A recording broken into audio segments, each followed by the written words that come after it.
Hi friends, இன்னைக்கு under graduate அப்படின்ற வார்த்தைக்கு தமிழில் என்ன சொல்லுவாங்க பார்க்கலாம். அண்டர் கிராஜுவேட் அண்டர் கிராஜுவேட் இந்த வார்த்தைக்கு தமிழில் என்ன சொல்லுவாங்கன்னா பட்டப்படிப்பவர், முதுநிலை முன் மாணவர், கல்லூரி மாணவர். அதாவது பட்டப்படிப்பு படித்து வர மாணவரை குறிக்கிற கல்வி சொல் தான் under graduate.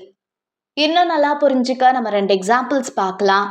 First example, he is an undergraduate student in college. அவர் கல்லூரியில் பட்டப்படிப்பு மாணவர். Second example, undergraduate courses take 3 years to complete. பட்டப்படிப்பு பாடநெறிகள் முடிவடைவதற்கு 3 ஆண்டுகள் ஆகும். இன்னைக்கு அண்டர் கிராஜுவேட் அப்படின்ற வார்த்தைக்கு தமிழில் என்ன சொல்லுவாங்கன்னு பார்த்தோம். இனி இன்னொரு வீடியோவில் வேற ஒரு வார்த்தைக்கு தமிழில் என்ன சொல்லுவாங்கன்னு பார்க்கலாம். அது வரைக்கும் பாய்.